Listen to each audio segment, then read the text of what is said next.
kicking, head-butting, and choking. It's not something that most of us would go after, but the fact is it's all part of the ultimate or extreme or no holds barred, no rules fighting, sort of like Australian rules football. This is a prize fighter. This is Jason Fairn. He is in the business of the ultimate and extreme business, and he is just back from Abu Dhabi, and he is going to Los Angeles soon to buck up his training. I guess, is that the World Center for Extreme Thumping? Yeah, basically, yeah, that's where a lot of the fighters congregate. So. Really? Yeah. Why is that?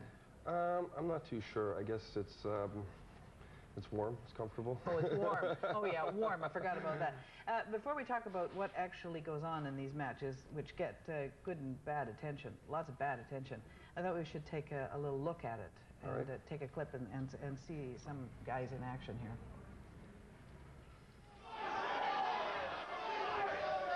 Jason's taking some punishment here. Jason's taking some knees here. I think Robbie may have been stunned by that kick. Definitely. It looks like he was stunned there. He's just hanging on. He's reaping the leg down there. So now, if he was... Okay, which one is you?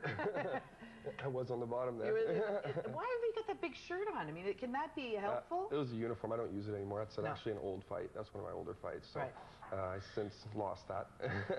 But you are apparently quite skilled in jiu-jitsu and other forms of that sort of activity.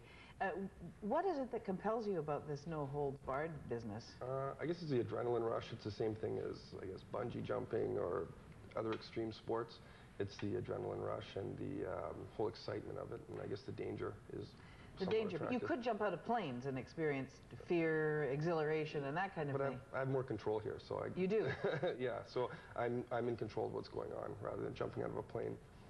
Yeah.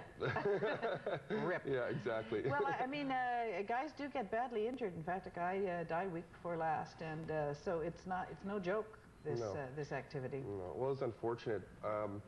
It was, you know, there's been a lot of deaths in all sorts of sports, car racing, whatever, right? So it comes with the kids this guy had too, though. Yeah, it's really sad and unfortunate, but that goes with professional sports. When was the first time you ever saw such a fight? And it's a new phenomenon, is it not?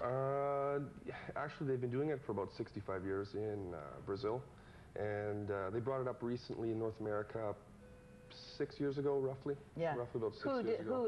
Who is they? The Ultimate Fighting Championship is the big one. It's the big pay-per-view event. Why did they come to North America? Because they saw, you know, like the World Wrestling Federation or whatever it is, they don't fill that gap of watching sweaty guys thump each other on a canvas mat? I don't look at it like that. For me, it's a sport, right? For me, it's a sport.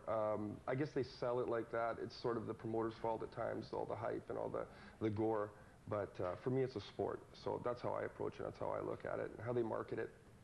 You know, sometimes it's a little bit much, but it is a bit much. Yeah. You had a fight in Abu Dhabi. Yes. Who asked you to come over there? The Prince there. The Prince? Yeah.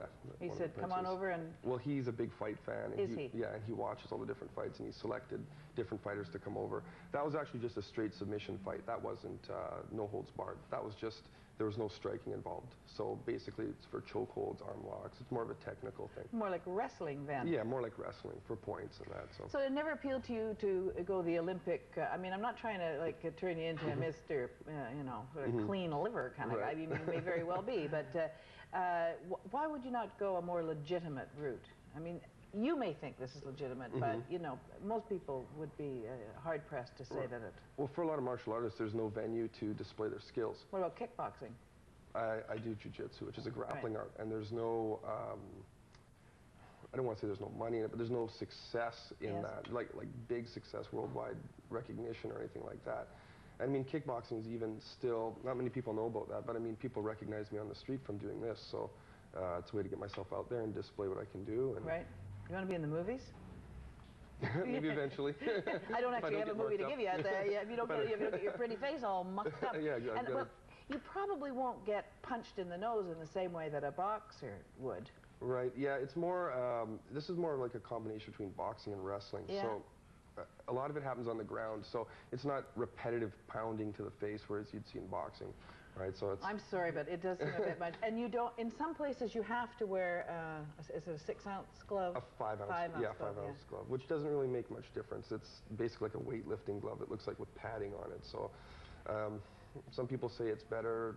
Personally, I think it can be worse because it adds weight to the hand and can cause cuts as well. Right. How much money can you make at this? One fighter in Japan recently took home $800,000 for one single fight. Right. So in the last 6 years, this has gone from an impossible idea for you to make a living with to the potential to make a lot of money. Right. What would you have done if this hadn't come to North America? I don't know. I guess I would just continue doing bodyguarding work. I would do bodyguarding work for the film industry, so I just would have gone that route with the skills I have, rather than taking it to professional fighting. Where were you a bodyguard? In Los Angeles and in Vancouver. Right. For actors, I take it. Yeah. Yes. And how rough a job can that be? Well, that's pretty easy compared to this. Did you see the movie? Yeah. It wasn't like that, huh? No, unfortunately. Do you have to be in disguise? I mean, I did see 2 guys come in with a big actor once to a restaurant with, I forget, Carradine, one of those Carradine boys. And they look like the Colossus at Rhodes. I've never seen, I mean, they look like pillars that come in. They could have carried him in. It was quite funny. I mean, you didn't Yeah, look you that sort of want funny, to blend did you? in, right? I don't blend think in. Yeah, sure, you blend in. Yeah. Well, I try to blend in. Yeah. It just sort of But goes that's the one point, of the isn't people.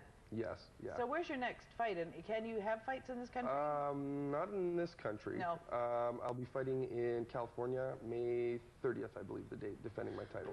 Right. Well, Jason, good luck to you, son. Thank you. Go on, squeeze me.